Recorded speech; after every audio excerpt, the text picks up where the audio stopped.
Parce que j'ai décidé de donner ma vie entre les mains de Christ. Ouais. De mes erreurs, d'abord, j'ai appris. Je suis ici pas pour juger qui que ce soit. Je parle de mon parcours personnel. Si je suis ici, c'est parce que je sais que j'ai été vraiment touchée par l'esprit, à parler de mon histoire et un parcours assez difficile, compliqué. Donc j'ai vécu dans une famille recomposée. Je me suis retrouvée en Europe d'abord à 1 an et demi, arrachée de maman. Je n'ai pas connu ma mère biologique. Et, tu n'as pas connu, c'est-à-dire que tu n'as pas vécu avec ta maman biologique? Non, je n'ai pas connu maman. Et ça sera toujours ce petit manque qui me manquera toute ma vie parce que c'est comme un puzzle. Quand il me manque une pièce, il manque. Donc j'ai beaucoup essayé de penser, de réfléchir pourquoi je pouvais vivre des choses injustes. J'étais un bébé d'1 an et demi, je me retrouve ici en Europe.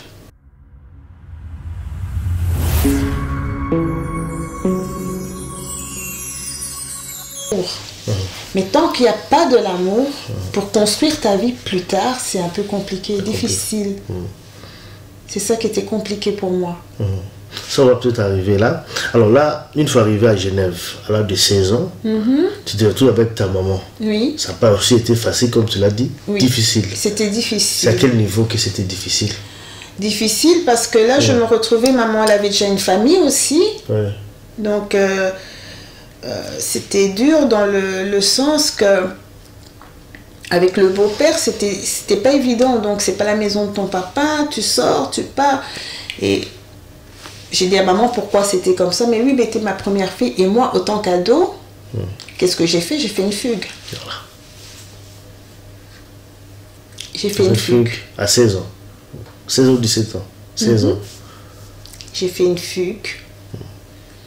J'ai fait une fugue et ma mère a dit non, je vais te mettre dans le train, tu vas aller dans la famille de ton papa. Je dis mais je viens déjà de là, je ne vais pas encore retourner là, je dois vivre avec toi. J'ai fait une fugue et je me suis retrouvée sur l'autoroute en faisant le stop. Wow. Et là, il y avait 7 personnes qui ont voulu me violer.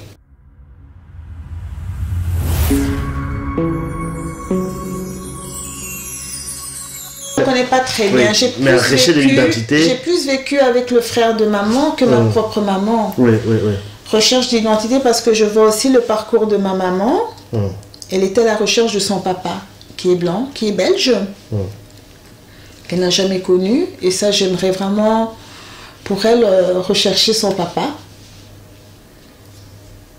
Son papa qui est belge, qui est parti vivre au Congo. Et c'est comme un petit schéma. Maman était séparée de son papa, qu'elle n'a pas connu. Moi, j'étais séparée de ma maman, que je n'ai pas connue, que j'étais toujours à la recherche de mon identité. Parce qu'on voit ça, beaucoup d'enfants qui recherchent. On voit avec la fille du roi, la fille de Mitterrand. Il y a des enfants qui sont nés hors mariage, mais qui recherchent, au fait.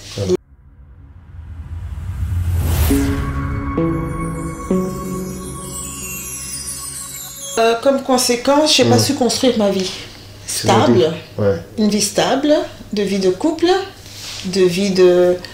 En fait, j'avais perdu confiance aux hommes, en fait. Moi, pour moi, j'avais mes enfants, c'est ma famille. Je les ai poupounés, je les ai portés. Donc, pour moi, ma famille, c'était mes enfants. Le reste, je dis, c'est pas grave, parce que moi-même, je n'ai pas eu cette enfance. Que cet enfant, je voulais, moi, donner à mes enfants, même avec mes erreurs. Les erreurs que j'ai fait des choses aussi pas bien, mais je dis, pour me reconstruire, donc j'ai fait des suivis, j'ai fait avec des psychologues, j'ai fait des thérapies, et je continue encore à me battre. Et un bon jour, je dis non, je dois me donner vraiment entre les mains du Christ. J'ai demandé de l'aide au niveau de l'église. Et j'ai un don en fait aussi de ressentir les choses, de voir les choses. Et beaucoup de mamans d'école me disaient, mais on dirait que Dieu t'a préparé. Parce qu'on dit les plus grands soldats sont toujours combattus.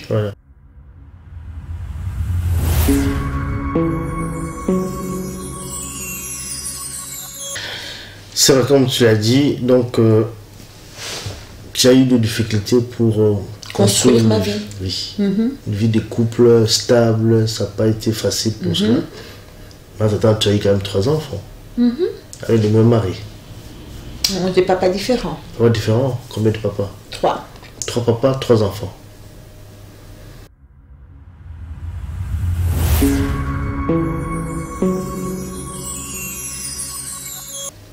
L'enfance difficile. Difficile et compliqué. Compliqué. On me disait toujours, tu vas arriver à rien. Aux Azoba, aux Amaïlété, tu fais ta couture, tu vas aller nulle part dans ta vie. C'était des toujours reproches. Rabaissé, tout ça, là, on te rabaissé. Rabaissé, humilié, moquerie. On te donne des surnoms pour se moquer de toi. Mais tout ça, je passais outre, au fait. Et c'est pour ça que j'aime pas voir un enfant qui souffre, un enfant qu'on prive à manger. Ça fait très, très mal. Très mal. Même l'enfant de mon ennemi, je donnerai à manger. On ne peut pas priver à manger, surtout quand tu as et que tu es parent. Est-ce que tu en veux à ton papa? Un peu, oui. Un peu, oui, parce que la complicité, mère et fille, j'ai pas. Si j'ai pas ça, comment je serai avec mes enfants? C'est dur aussi. C'est une maman qui élève, hein? Un papa, il va travailler, il rapporte l'argent. Et surtout quand on te dit, ouais, t'es bête et folle, je dis, attends, on te le dit depuis que t'es enfant. Mais tu restes bête aussi, hein. Tu risques de rester bête même temps non plus. Mais quels sont les rapports maintenant avec tes frères, tes demi-frères, tes demi-soeurs, tout ça? Ce sont les ponts coupés maintenant. Les ponts coupés? Pourquoi? Il y a eu beaucoup de choses qui se sont passées. Je n'ai pas accepté l'attitude qui s'est passée en 2015 à Kinshasa. Qu'est-ce qui s'est passé? Il s'est passé qu'on m'a rabaissé, qu'on m'a insulté, j'ai raté mon vol. J'ai raté mon vol et ce sont les amis qui m'ont aidé, au lieu que ce soit ta famille qui t'aide. Tu as raté le vol à cause de quoi? Ça faisait 27 ans que je n'étais plus retournée au Congo. Ouais. Et moi, le Congo, je ne connais pas. Je me suis perdue. C'était assez ouf. Parce que j'ai vu des choses horribles. Horribles que j'ai vues de mes propres yeux. Que je ne pouvais pas imaginer des gens avec qui j'ai grandi, que j'ai mangé avec eux, pouvaient me traiter de la sorte. Là, tu fais allusion à qui, là? Qui t'ont traité tes frères? Tu parles de tes frères et tes sœurs? Oui, une des filles de mon père. Ah, une des filles, voilà. Qui t'a rabaissé? Pour quelle raison? Je ne sais pas. Pourtant, je les ai toujours accueillis chez moi. Et je ne sais pas pourquoi elle s'est comportée comme ça. Est-ce que tu n'as pas cherché à savoir pour est-ce qu'on t'a traité de la sorte? Tu n'as pas cherché à savoir... Moi, pour moi, c'est la jalousie, la méchanceté pure et simple et gratuite. C'est la jalousie. Non, juste pour quelle jalousie? Comment ils peuvent être jaloux de toi? Je sais pas. Puisque déjà, dès que j'étais enfant, ma couleur de peau, ça dérangeait. Ça dérangeait, donc j'étais l'intrus, j'étais le vilain petit canard.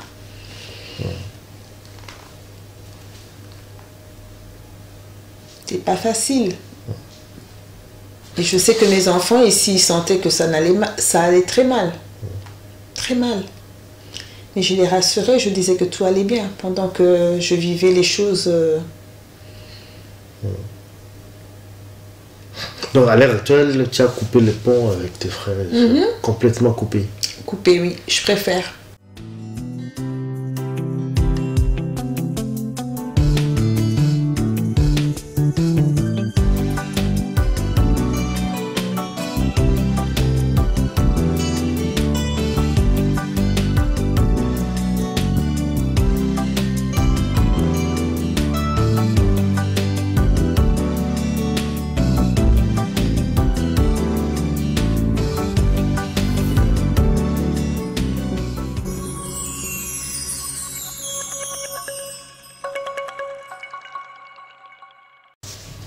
Mesdames et messieurs, bonjour ou bonsoir, tout dépend de l'heure à laquelle vous nous suivez.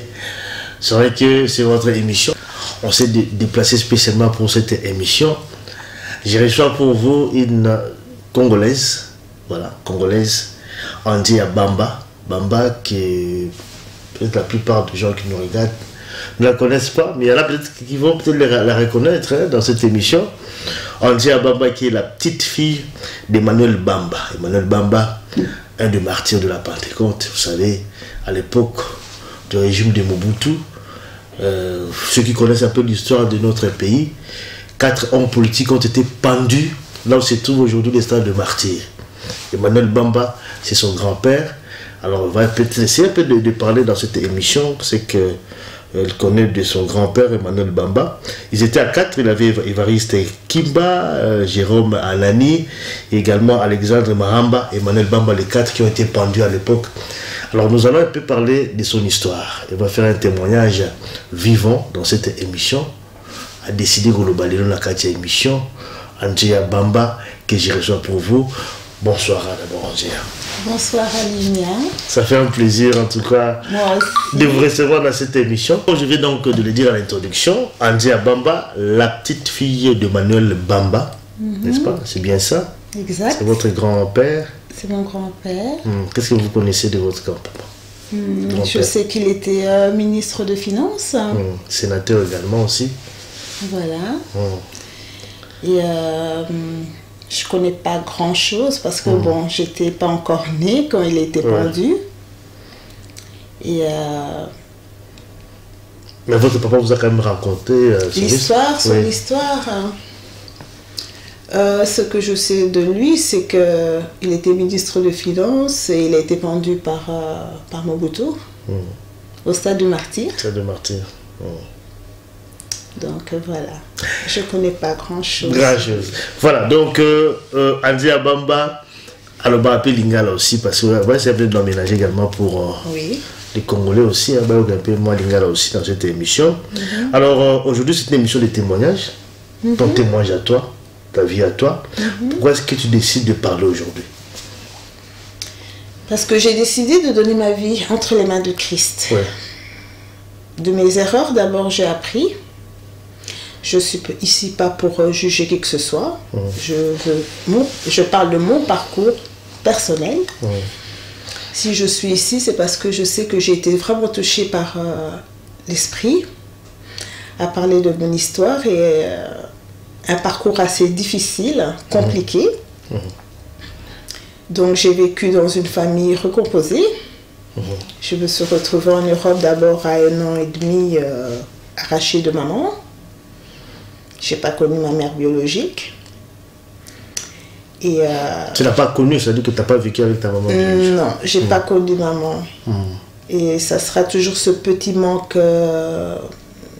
qui me manquera toute ma vie parce que c'est comme un puzzle. Quand il me manque une pièce, il manque. Donc j'ai beaucoup essayé de penser, de réfléchir pourquoi je pouvais vivre des choses injustes. J'étais un bébé d'1 an et demi, je me retrouve ici en Europe. Donc, alors un peu mollo, parce que là, on risque peut-être de se mêler les pinceaux. Voilà, donc au départ, parce que quand vous dites que vous vous êtes retrouvé ici en Europe à 1 an et demi, vous êtes né à Kinshasa. Je suis né à Kinshasa. On appelle de l'enfance. Je suis née à Kinshasa.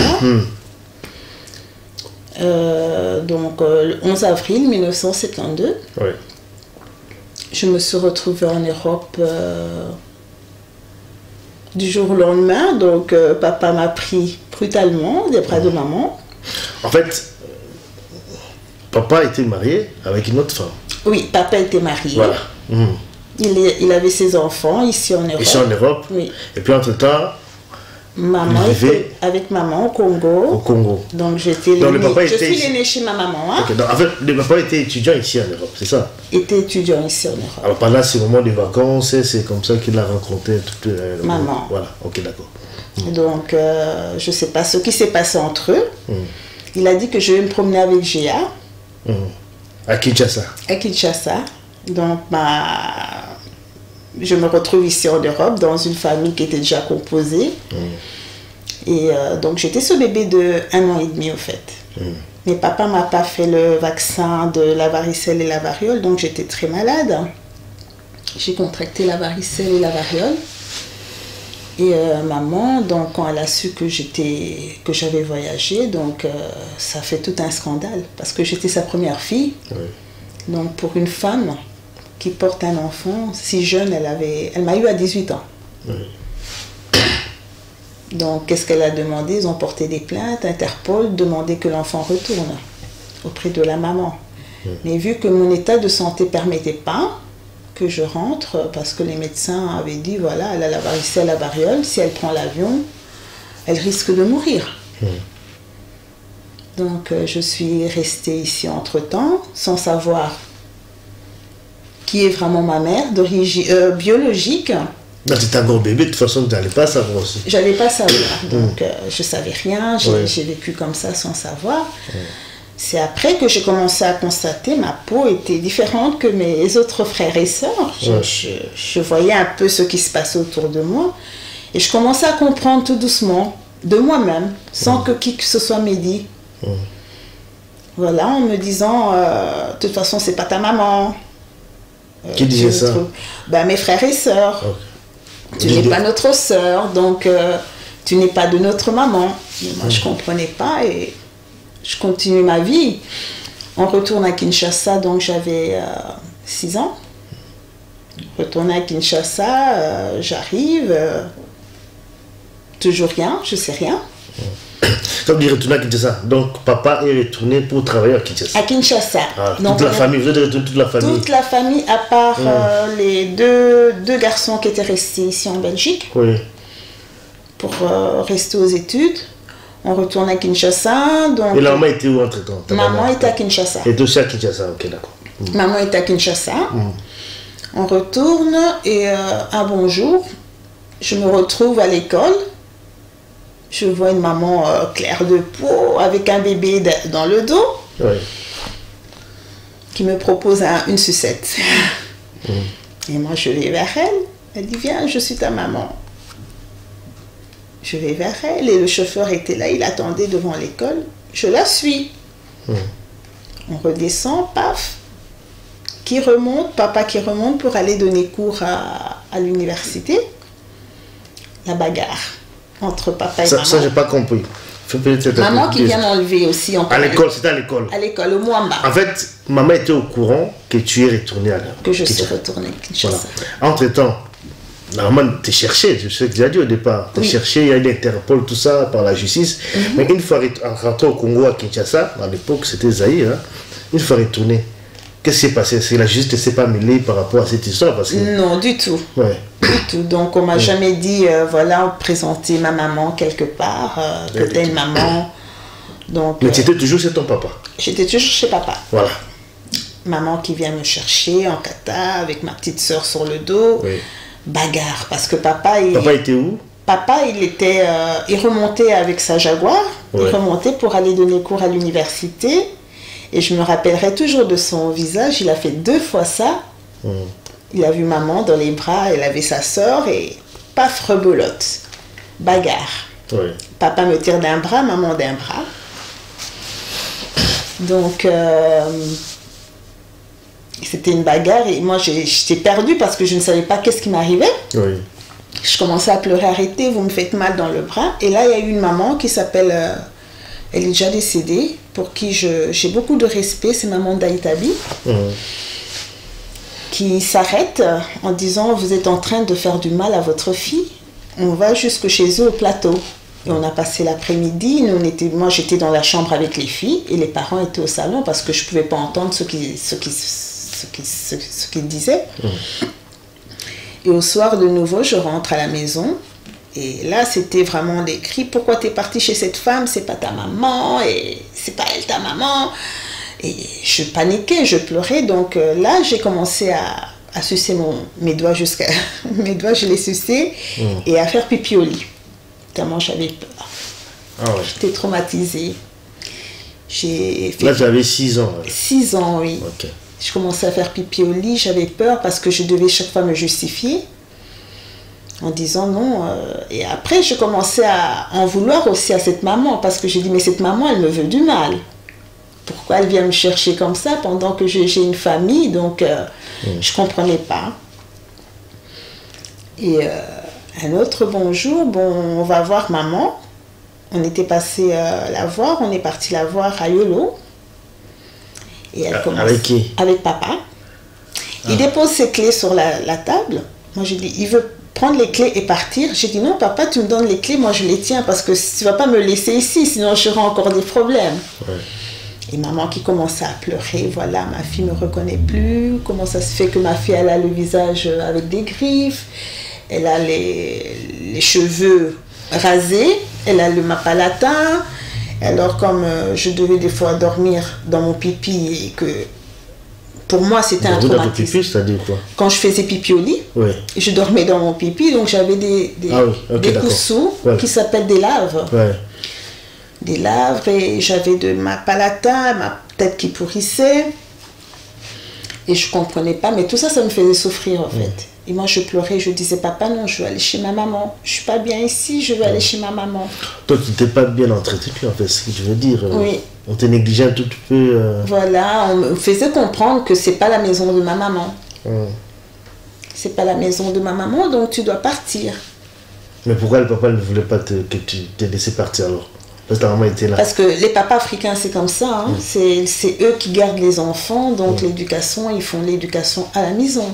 Mais tu n'étais pas la bienvenue, c'est ça? Je n'étais pas la bienvenue, donc j'étais bouc émissaire. Je ne sais pas pourquoi on me traitait comme ça, parce que j'avais rien à voir. Donc je devais souffrir peut-être de la rivalité de maman. Vu que ça dérangeait peut-être, et je ne comprenais pas pourquoi je vivais tout ça.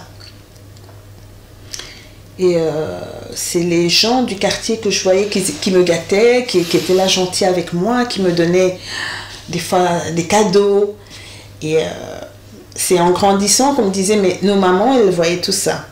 On demandait, voilà, retirer cette petite parce qu'elle est en train de souffrir. C'était des cris, c'était des pleurs, c'était... Et un jour, quand j'ai eu une autre belle maman, je la collais. Parce qu'elle était aussi claire de peau, je la collais. Et pour moi, j'étais à la recherche de mon identité. Je me demandais, mais qu'est-ce que je fais ici? Pourquoi je vis ça? Pourquoi c'est les injustices? Pourquoi des fois tu demandes quelque chose à manger, il n'y a pas pour toi? Tu attends ton papa et tu t'assieds avec papa à table pour manger parce que tu paniques, au fait, tu as peur.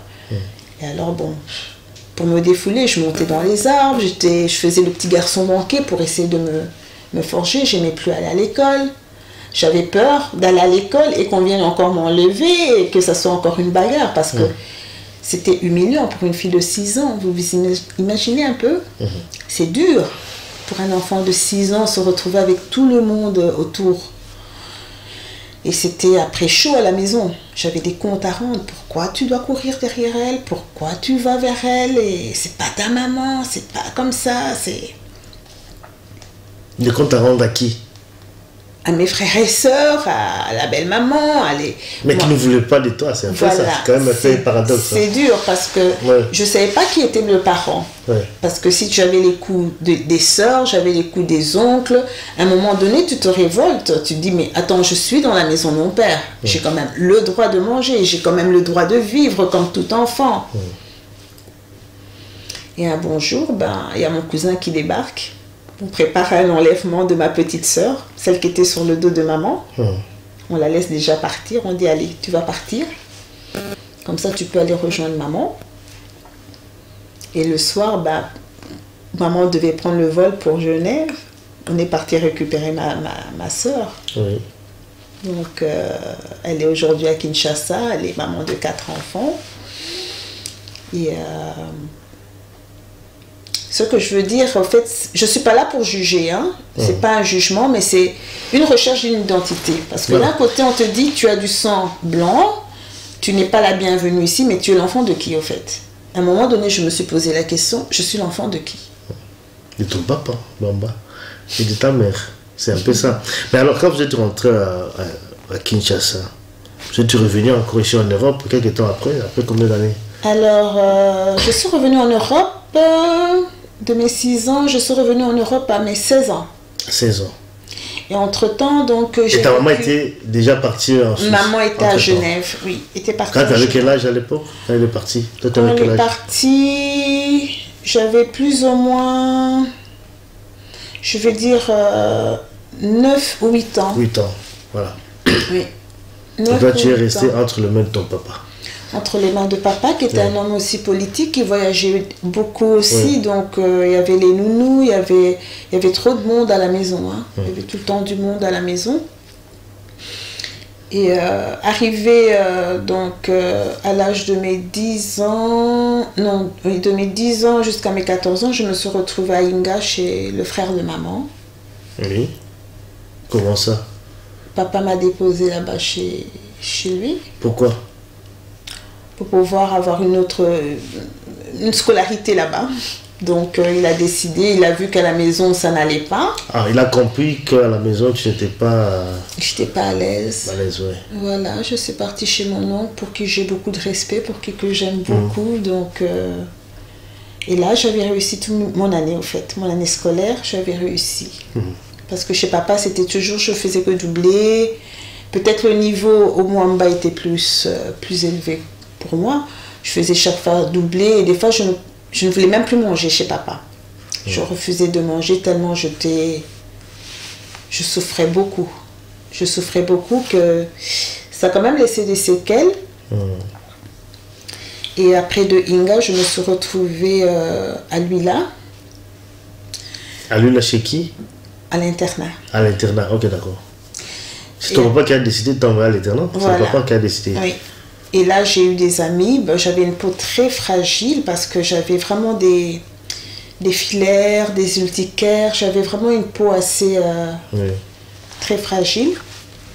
Et de là, je me suis retrouvée, donc, après lui là, je me suis retrouvée à Genève chez maman. Et là, j'avais 16 ans. Et arrivée chez maman, j'étais à l'internat. Comment est-ce que tu t'es retrouvée chez ta maman? C'est le papa qui a décidé de t'envoyer chez ta maman? Maman a décidé à demander. C'est maman qui a décidé. Maman a demandé d'avoir sa fille. Oui. Et je suis partie donc chez maman à Genève. On peut dire enfin la liberté, tout ça. Tu étais contente quand même de rejoindre ta maman? Mais bien sûr, bien sûr. Dès que tu n'avais pas très bien connu aussi. Hein? Non, et puis c'est un âge assez dur. Hein. 16 ans, c'est l'âge de la puberté. Hein. Voilà. C'est l'âge de la puberté, donc c'était aussi difficile parce que, en fait, chez papa, tu n'es pas chez toi. Chez maman, c'est pas la maison de ton papa. Tu te retrouves perdu un peu. Donc j'avais mon appartement, je suis allée à l'internat. Non, mais avant de parler de l'appartement, moi je veux quand même savoir, pourquoi est-ce que papa ne voulait pas te laisser quand tu étais encore trop jeune, te laisser partir chez ta maman? Et finalement, à 16 ans, il décide de te laisser partir. Ça, je ne comprends pas non plus, parce que je dis, on n'arrache pas un enfant. Je suis maman de 3 enfants.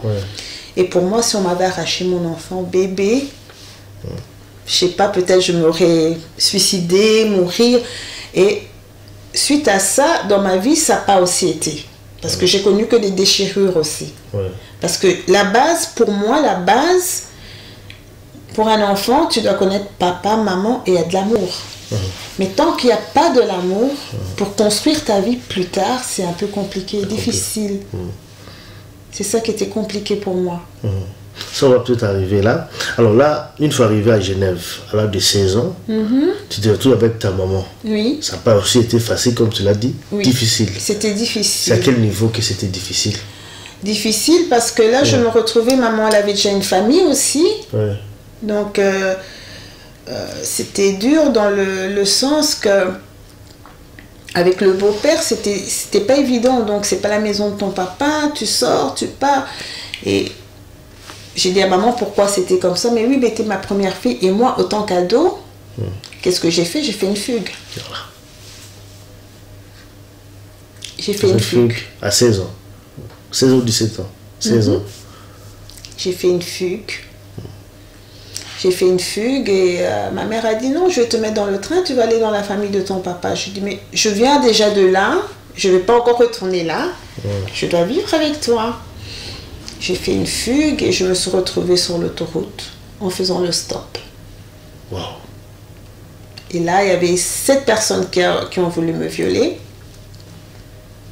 Et j'ai dit non, je vais quand même retourner jusqu'à Genève. Je vais quand même chez ma maman, même si ça ne va pas, je vais chez ma maman. Tu as fait une fugue pour aller où finalement? Est-ce que tu as pris dans... Chez des amis à Lausanne. À Lausanne, ok, d'accord. Oui. Et puis après? Je suis partie à Lausanne chez des amis. Oui. Je suis restée là 2 jours. J'ai dit ben, je vais partir ou je retourne en Afrique. Mais je ne pouvais plus parce que je me sentais au fait perdue dans la nature. Voilà. Donc après ça, j'avais 16 ans, donc je me suis retrouvée dans un appart, j'ai travaillé. En fait, quand tu es allé, attends, puisqu'on doit aller faire du mollo, tu t'es retrouvé chez tes amis, tu as fait combien de jours? Tu as dit des jours. Des amis que tu connais bien aussi. Tu connais. Que toi tu connais, mais je ne vais pas citer leur nom. Ah ok, d'accord. Donc, tu les connais. Voilà. Je pense que c'est une petite idée. Voilà, ça j'ai compris. Alors, mais après, comment est-ce que tu as pris ton appartement? Ça s'est passé comment? L'appartement, c'était... je faisais fille au père. Ouais. Alors, c'était l'appartement qui appartenait à mon patron qui travaillait pour les montres suisses. Oui. C'était un appartement qui était à lui quand il était étudiant, mais tout était meublé. Ouais. Donc, je n'avais pas l'appartement à payer. Je tenais leurs enfants, donc j'avais l'appartement, tout était... il m'avait laissé un vélo moteur aussi. Comme ça, je pouvais me déplacer. Tu as pris ton appartement à quel âge? À 16 ans. À 16 ans, toujours à 16 ans. Et puis après, qu'est-ce qui s'est passé? À 16 ans, c'est quand même trop jeune. Hein? Il s'est passé que j'avais un passeport diplomatique. Vu que papa était diplomate, j'avais plus de visa. J'avais raté mon année scolaire. Donc, on ne m'a pas renouvelé mon visa. Donc, qu'est-ce que j'étais? J'étais clandestine. Donc, ton papa était diplomate, mais le papa, total, il était où? Il était au Congo. Il était au Congo, mais tu avais toujours un passeport diplomatique. Parce que j'avais les visas suisses gratuits. Ok, d'accord. J'avais les visas suisses d'étudiante. Voilà. Et comme j'avais raté mon année à Genève... Tu devenais sans papier. Sans papier, clandestin. Et puis après, une histoire assez compliquée. Clandestine, j'ai fait quoi? J'ai dit, bon, je me casse. Je pars en France. Tu prends la décision d'aller en France? De partir en France, de retourner chez la maman qui m'a élevée. Ah. Donc voilà, je retourne là pour revenir ici chez les autres enfants de mon père, puisque j'avais grandi avec eux. Ouais. Et rebelote, donc j'ai une inscription en couture à la rue des Éperonniers, à la Bourse. Et là, de nouveau, ça se passe mal. Papa envoie de l'argent pour moi, je n'ai pas droit d'argent de poche. Rebelote, c'est la bagarre avec les frères, les sœurs et tout. Et là, je dis non, je ne peux plus rester ici. Je dis, maman qui revient encore de Genève, qui me prend. Je retourne encore à Genève. Histoire compliquée, hein? Et là, c'est là où j'avais connu, quand j'étais revenue à ce moment-là, à mes 19 ans, j'avais connu mon ex-mari. Ok, à 19 ans. Tu l'as connu où? En Belgique. En Belgique. Ah oui. En fait, je ne sais pas comment tu es venu en Belgique, et puis ta maman qui est venue te chercher pour retourner en Suisse. Et là, je connaissais déjà mon ex-mari. Ah, tu connaissais déjà, ok, voilà. Je connaissais déjà mon ex-mari. Et lui, il commençait à faire le trajet, donc les 700 km. Pour aller jusqu'en Suisse. Pour me voir, voilà. Ok. Et là, il a décidé, il a dit, bah, tu n'as pas de papier, tant pis. Hein. Je vais quand même t'épouser. Yeah. Tu vas aller demander l'asile politique. J'ai dit, ok, il faut des faux papiers, je me retrouve où? Au Petit Château. Je me retrouve au Petit Château. Elle est très sincère, franchement. Voilà. Voilà. Sans papier. Sans papier, qui je croise? Carlito. On faisait la file devant le Petit Château. Il fallait inventer toute une histoire pour avoir des papiers. Je dis, oulala. Donc, et là, tu avais quoi, 20 ans? 19 ans. 19 ans. Je me suis mariée, j'avais 20 ans. Voilà. Pour le mariage. Pour le mariage. Voilà, je me mariais avec mon ex-mari. Il n'y avait que sa maman et ses grands-parents. Donc, il n'y avait pas mes parents, il n'y avait pas ma famille, rien du tout. Encore un autre un coup dur encore. Voilà, je me marie à mes 20 ans. À mes 21 ans, ben, je donne naissance à mon premier fils. Et pour moi, c'était ma famille, c'était l'enfant qui a permis que je sois maman. Pour moi, c'était le plus beau cadeau que j'avais. Donc, c'était mon mari, mon enfant, ma maison, mon petit cocon.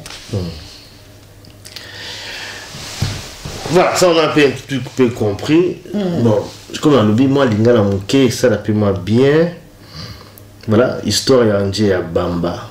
Il a dit témoignage d'ailleurs. Bientôt, il aura 50 ans, c'est ça, hein, dans quelques mois. Dans quelques mois, oui. Alors, il y a 50 ans, il a parlé. Et vous écrivez, vous préparez aussi le livre. Oui, je prépare un livre sur ma vie. Sur ta vie. Mais en fait, au début, là, tu as parlé de la recherche de l'identité. Tu es à la recherche de ton identité. Oui. Qu'est-ce que tu voulais dire par rapport à ça? Parce que tu connais quand même ta maman, tu connais je connais papa. Maman, je ne la connais pas très bien. Mais la recherche de l'identité. J'ai plus vécu avec le frère de maman que ma propre maman. Oui. Recherche d'identité parce que je vois aussi le parcours de ma maman. Elle était à la recherche de son papa, qui est blanc, qui est belge. Elle n'a jamais connu. Et ça, j'aimerais vraiment, pour elle, rechercher son papa. Son papa qui est belge, qui est parti vivre au Congo.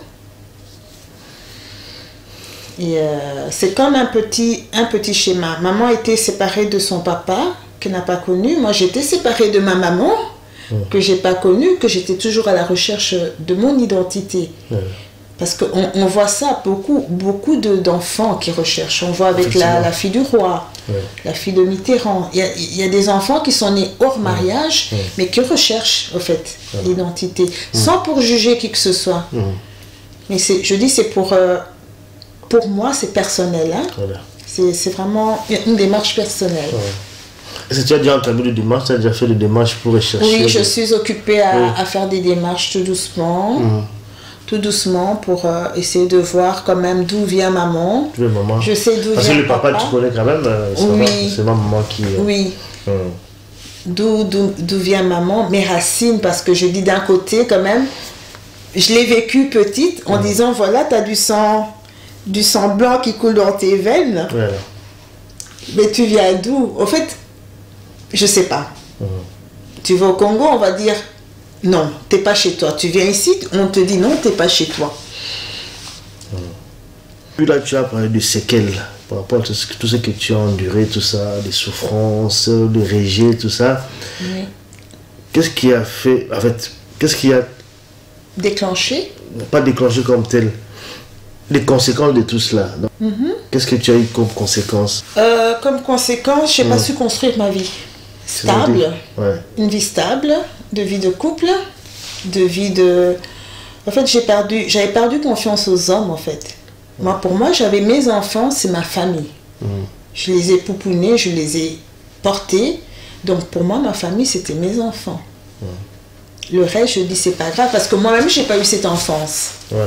Que cet enfant, je voulais, moi, donner à mes enfants, même avec mes erreurs. Les erreurs que j'ai fait des choses aussi pas bien.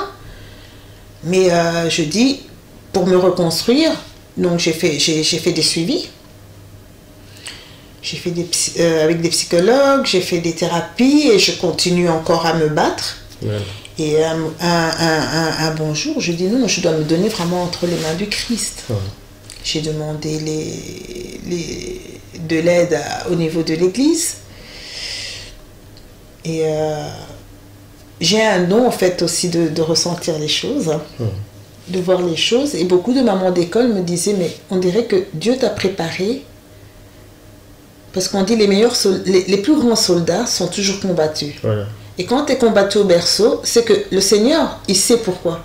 Ce sont des épreuves que moi je saurais soulever et que je dois continuer au fait à suivre son ministère. Parce que je sais que mon grand-père était croyant. Et pour moi, ma thérapie à moi, je dis, on pourra jamais rattraper le temps perdu. Ce qui est fait est fait. Mais on peut aller encore mieux. Parce que moi, je dis, ma vie, elle est trop belle. C'est une belle histoire. Malgré ça, il y avait ça, mais il y avait une force qui était là avec moi. Une force de surmonter ces épreuves, parce que tu te regardes à 6 ans, tu te regardes, tu as le visage balafré, tu as les cheveux qu'on coupe, tu as les persécutions. Tu dis, mais pourquoi tu as mérité ça? Qu'est-ce que tu as fait pour mériter ça? Parce que même dans la Bible, on nous dit, pour retourner auprès du Christ, on doit ressembler aux enfants. Si tu aimes un enfant, tu aimes le Christ. Et pourquoi des fois, en Afrique, on dit, ah, cet enfant est sorcier, cet enfant... Mais l'enfant t'a rien fait, tu t'acharnes sur l'enfant, en fait. C'est vrai, comme tu l'as dit, donc, tu as eu des difficultés pour... construire ma vie. Une vie de couple stable, ça n'a pas été facile pour cela. Mais entre-temps, tu as eu quand même 3 enfants. Avec le même mari. Des papas différents. Papas différents? Combien de papas? 3. 3 papas, 3 enfants. Et j'ai toujours aimé les hommes qui n'avaient rien. Donc, je n'étais pas une femme qui était matérialiste ou quoi. Je me suis retrouvée toujours avec mes enfants et seule, en laissant tout. Parce que j'ai élevé mes enfants sans pension alimentaire. Sans pension. Tu ne demandais pas? J'ai fait les démarches possibles. Ça n'a pas marché, ça n'a pas abouti? Non. Alors j'ai laissé, je dis, je me battrai avec le peu que j'ai. Et j'ai fait souffrir aussi mes enfants. J'en demande pardon à mes enfants. Parce que ce n'était pas le but de leur mettre au monde et les faire souffrir. C'était pas facile. Donc il fallait que je me batte. Et pour moi, je dis, il y a le Seigneur qui est tout le temps là avec moi. Il n'est pas là avec moi qu'aujourd'hui, mais il est là avec moi depuis le ventre de ma maman. Les enfants ont grandi, tu as élevé tes enfants toute seule. Oui, oui. Et je suis fière d'eux.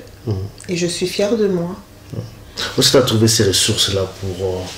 C'est ma foi. Oui. C'est ma foi, en fait. La foi que j'avais depuis petite. Et j'avais toujours cette idée. Papa avait de l'argent. J'étais avec les gens de la rue. Je donnais à manger. J'aimais bien rigoler. J'allais visiter les gens dans les centres handicapés. J'aimais bien partager le peu que j'avais. Ou bien un enfant qui n'avait rien, il marchait pieds nus. Je prenais ma nourriture, je lui faisais manger. Et il est venu voir mes enfants. Il est devenu pasteur à Dallas. Il a vu mes enfants, il a fait un geste. Et mes enfants ont vu. Les gens, des fois, qui m'ont appelé, qui ont fait un geste devant mes enfants. Votre maman m'a...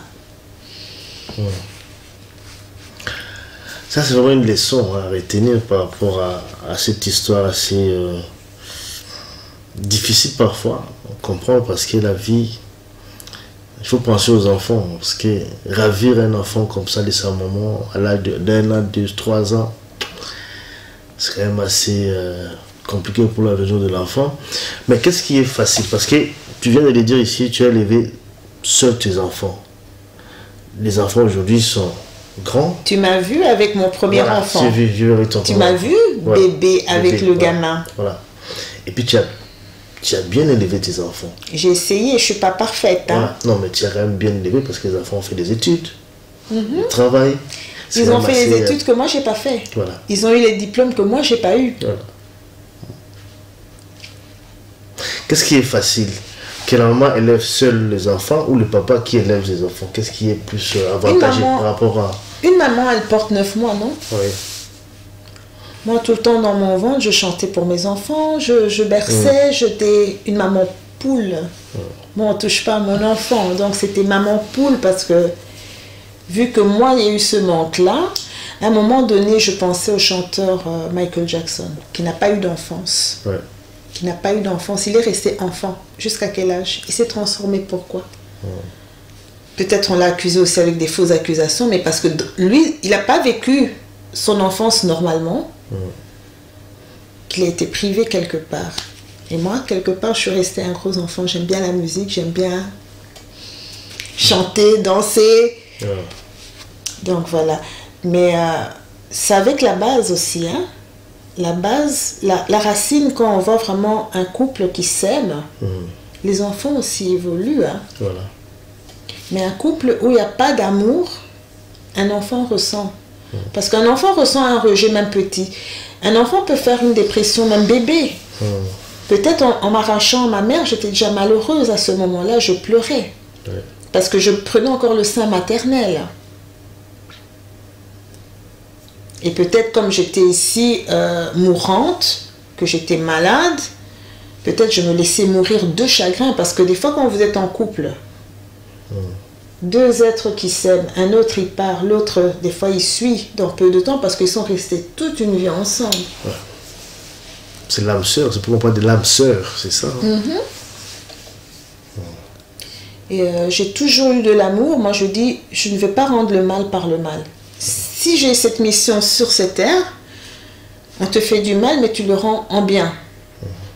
Sans en disant à tes enfants, non, il ne faut pas regarder cette personne, il ne faut pas donner, tu dois... Parce que ce n'est pas à moi de juger. Je suis loin d'être parfaite, c'est à Dieu de juger. Donc c'est pour ça, moi aujourd'hui, je mets le Christ en premier. En premier. Donc j'ai élevé seule mes 3 enfants. Ils me reprocheront aussi des choses. Hein? Maman, ça tu n'as pas bien fait, ça tu as mal agi. Ok, mais il y a une raison quelque part. Pourquoi j'ai agi comme ça? Il y a une raison quelque part. L'enfance difficile. Difficile et compliqué. Compliqué. On me disait toujours, tu vas arriver à rien. Aux Azoba, aux Amaïlété, tu fais ta couture, tu vas aller nulle part dans ta vie. C'était des toujours rabaissé, tout ça, là, te rabaisser. Rabaissé, humilié, moquerie. On te donne des surnoms pour se moquer de toi. Mais tout ça, je passais outre, au fait. Et c'est pour ça que j'aime pas voir un enfant qui souffre, un enfant qu'on prive à manger. Ça fait très très mal. Très mal. Même l'enfant de mon ennemi, je donnerai à manger. On ne peut pas priver à manger, surtout quand tu as et que tu es parent. Est-ce que tu en veux à ton papa? Un peu oui. Un peu oui, parce que la complicité mère et fille, j'ai pas. Si j'ai pas ça, comment je serai avec mes enfants? C'est dur aussi. C'est une maman qui élève. Hein? Un papa, il va travailler, il rapporte l'argent. Et surtout quand on te dit, ouais, t'es bête et folle, j'ai dit, attends, on te le dit depuis que t'es enfant. Mais tu restes bête aussi. Hein? Tu risques de rester bête longtemps non plus. Mais quels sont les rapports maintenant avec tes frères, de demi-frères, tes demi-sœurs, tout ça? Ce sont les ponts coupés maintenant. Les ponts coupés? Pourquoi? Il y a eu beaucoup de choses qui se sont passées. Je n'ai pas accepté l'attitude qui s'est passée en 2015 à Kinshasa. Qu'est-ce qui s'est passé? Il s'est passé qu'on m'a rabaissé, qu'on m'a insulté, j'ai raté mon vol. J'ai raté mon vol et ce sont les amis qui m'ont aidé, au lieu que ce soit ta famille qui t'aide. Tu as raté le vol à cause de quoi? Ça faisait 27 ans que je n'étais plus retournée au Congo. Ouais. Et moi, le Congo, je ne connais pas. Je me suis perdue. C'était assez ouf. Parce que j'ai vu des choses horribles. Horribles que j'ai vues de mes propres yeux. Que je ne pouvais pas imaginer des gens avec qui j'ai grandi, que j'ai mangé avec eux, pouvaient me traiter de la sorte. Là, tu fais allusion à qui là? Qui t'ont traité tes frères? Tu parles de tes frères et tes sœurs? Oui, une des filles de mon père. Ah, une des filles, voilà. Qui t'a rabaissé? Pour quelle raison? Je ne sais pas. Pourtant, je les ai toujours accueillis chez moi. Et je ne sais pas pourquoi elle s'est comportée comme ça. Mais tu n'as pas cherché à savoir pour est-ce qu'on t'est traité de la sorte? Tu n'as pas cherché à savoir... Moi, pour moi, c'est la jalousie, la méchanceté pure et simple et gratuite. C'est la jalousie. Non, juste pour quelle jalousie? Comment c'est peut être jaloux de toi? Je ne sais pas. Puisque déjà, dès que j'étais enfant, ma couleur de peau, ça dérangeait. Ça dérangeait, donc j'étais l'intrus, j'étais le vilain petit canard.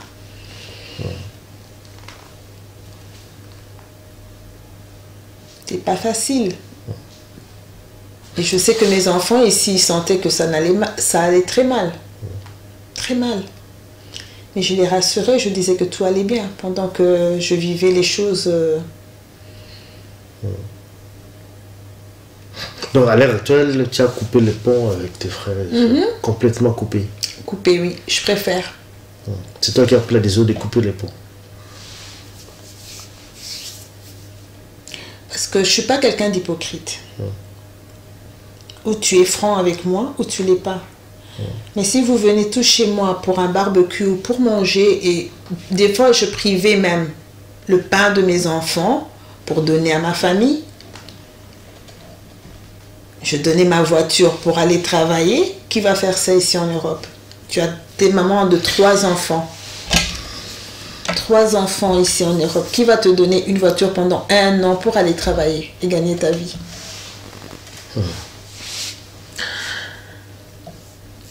C'est vrai, bon, en fait, ils allaient témoignage d'ailleurs. Je vais parler peut-être dans l'également, c'est son témoignage.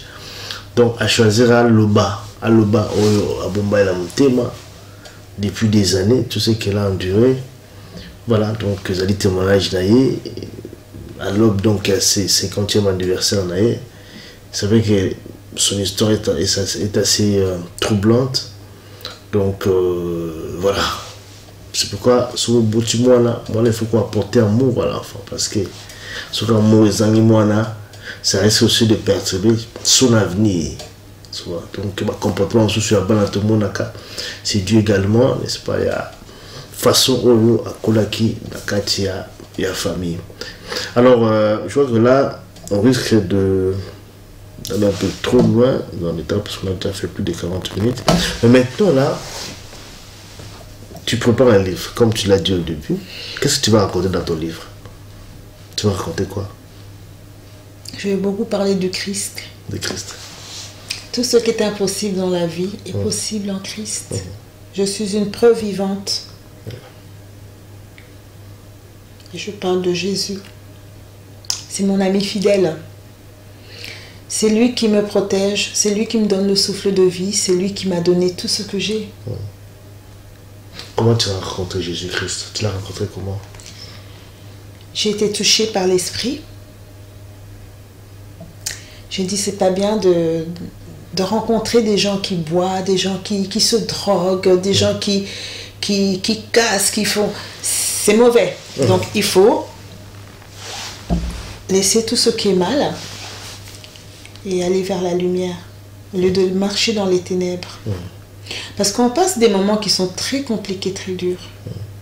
Et on doit être des exemples pour nos enfants.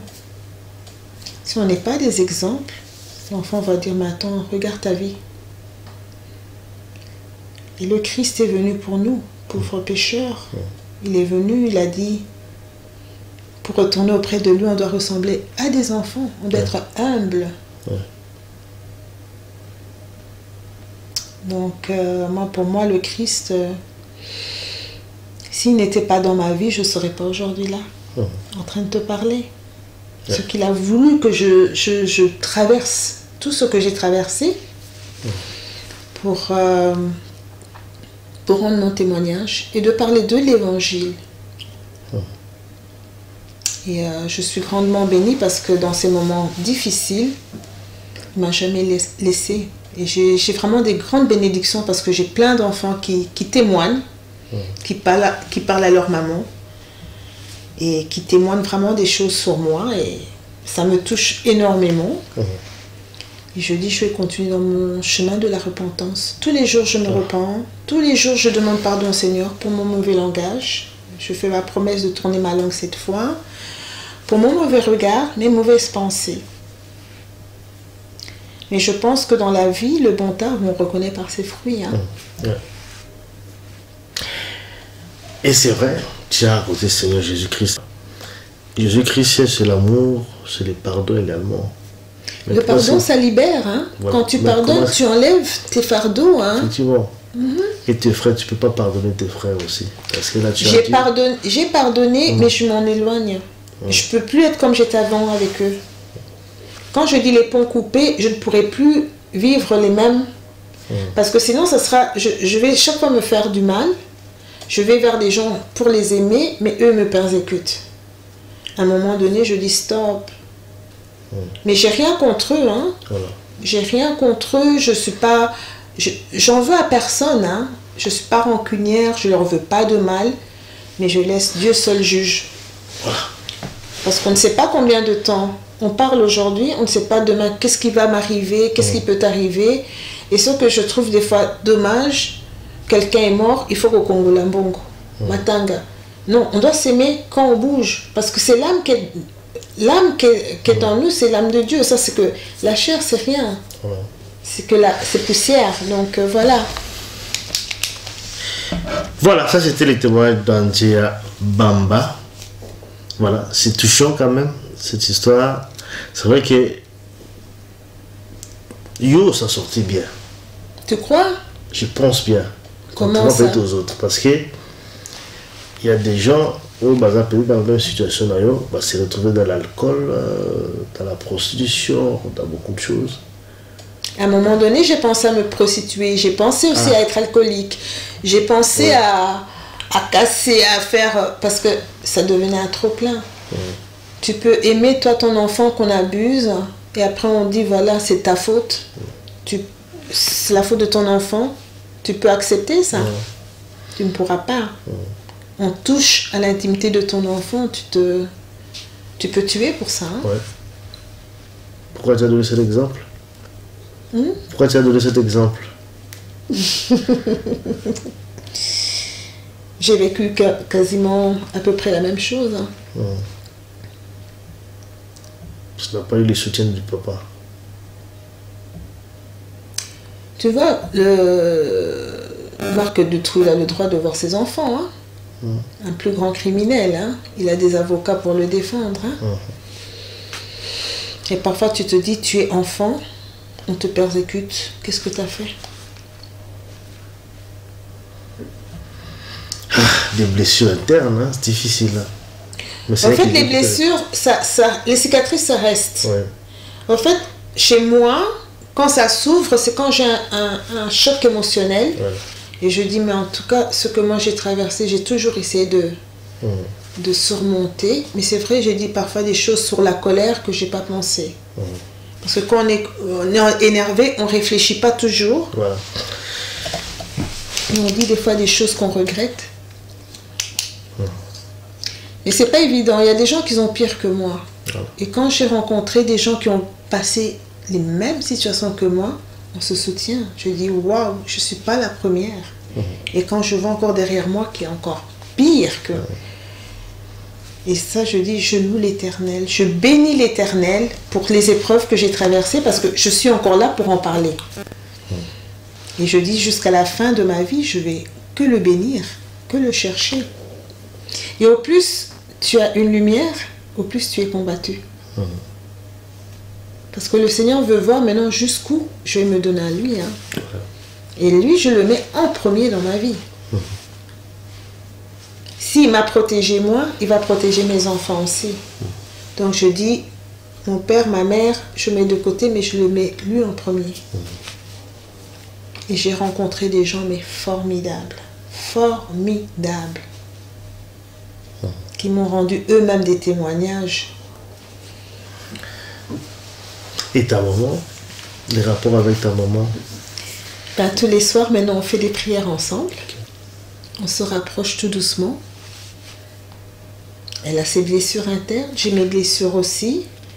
Et je lui dis, maman, je te pardonne. Parce que je dois lui pardonner pour que moi aussi je sois pardonnée un jour. Hein. Et je dois guérir mon âme, en fait. Je dois... Parce que pour entrer auprès du Seigneur, on n'entre pas comme ça. Si on n'est pas préparé, après pour l'éternité, ça va être compliqué. Hein? Il faut faire le pardon ici, parce qu'on a les miracles du pardon. Pardonner ne veut pas dire excuser ou oublier. On pardonne, mais on regarde les gens différemment. Oui. Ça, c'est vrai. Nous tendons vers la fin de cette émission. C'est vrai que c'était une émission assez spéciale. Je n'ai pas vraiment l'habitude de faire ce genre d'émission, mais bon, moi-même aussi, je suis pris vraiment par l'émotion parce que bon, c'est quand même très touchant cette histoire. Madia Bamba, Antia Bamba. Ça fait des années qu'on se connaît. Ça fait des années. Quel est le message que tu souhaiterais passer à travers ton témoignage pour les gens qui nous suivent? Message d'un fond. Message on a copé ça que je vais témoigner. Il n'y a pas plus beau que l'amour. L'amour, qu'on a l'amour de son prochain, l'amour de son semblable, c'est à Dieu qu'on rend service. Hein. Et ça, je dis, je viens de très loin. De très loin. Et il a toujours été là pour moi. Donc, je peux que lui dire merci Seigneur. Et je sais qu'on a la santé, l'argent ne peut pas l'acheter. Qu'on a l'amour, l'argent ne peut pas acheter. Et qu'on a le cœur sur la main, on est là pour son semblable. On est au service de Dieu. Hein. Tu pries pour tes ennemis, tu aimes tes ennemis. Même les gens qui t'ont persécuté, tu dis, allez tiens, tu veux ma veste, tiens, prends. Tu veux à manger, tiens, prends. Mais le Seigneur, il sait, il voit. Il faut faire les choses d'un cœur sincère. Il ne faut pas faire les choses contre cœur, non. Ça, c'est moi. Je parle personnellement pour moi. Mais je suis encore dans le chemin de repenti parce que je continue encore à jeûner et à prier. Cette année, en tout cas, j'ai vu encore sa main. J'ai eu un temps plein. Pendant que les gens perdent leur boulot, il m'a donné un temps plein. Et ça, c'est sa main. Il m'a donné la santé. Et il continuera encore à me donner encore.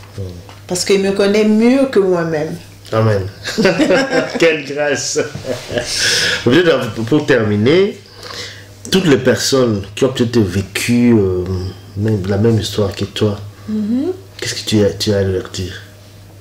De garder foi en Christ, d'être forte. C'est facile, toujours facile à parler, hein, parce que moi-même je me suis retrouvée en burn-out, dépression. J'étais vraiment tombée très bas. Je ne comprenais pas qu'est-ce qui m'arrivait, c'est le fait de trop porter aussi. Donc de tenir à la barre de fer, c'est ce qu'il nous demande. On tient à la barre de fer et lui, la récompense, il nous donnera un jour. On verra toujours sa main, donc je dis il faut être forte. Et surtout, je pense à tous ces gens qu'on se soutient, qu'on a passé les mêmes épreuves de la vie et qu'on est là encore debout, c'est qu'il y a une raison. C'est que le Seigneur veut que on se repent de nos péchés et être un exemple. Moi, comment je vais demander à mes enfants de vous tenir bien si moi-même je ne suis pas un exemple? Je dois être un exemple, une lumière pour apporter encore et toucher encore les âmes. Amener beaucoup des âmes auprès du Christ. Amen. Ça, c'est une bonne conclusion. Merci en tout cas, Andy Abamba, pour cette émission. Merci à toi, Lia. Un témoignage assez riche et émouvant. Je crois que ça pourrait également aider les autres aussi. Hein, parce que, bon, vous savez, quand on vit une situation difficile, parfois pour s'en sortir, il faut écouter les autres qui sont dans le même cas que toi. Exactement. Je crois qu'aujourd'hui, tu as servi d'exemple et que ton histoire pourra en tout cas remonter le moral pour ceux qui en souffrent, pour ceux qui sont dans des difficultés, qui sont dans des situations assez difficiles. J'ai travaillé dans le haut, mais j'ai vu l'amour qu'ils m'ont donné. Je travaillais là à soutenir le troisième âge. Je suis là. Yuna, c'est des bisous. Et moi, pour moi, c'est une bénédiction. Parce que j'ai reçu des lettres. J'ai reçu, avant ça, j'ai travaillé à domicile. J'ai reçu des remerciements en disant que tu as une belle âme. Et j'aime bien prendre soin des gens. Je suis au service de Dieu. Voilà. Merci. Merci à Dieu Abamba. Merci à tous ceux qui nous ont suivis. Merci beaucoup. À très bientôt pour le prochain numéro. Merci. Bye bye et bonne année 2022. Bonne santé et beaucoup d'amour. J'envoie l'énergie de beaucoup d'amour et de paix. Merci beaucoup. À très bientôt. Bye bye.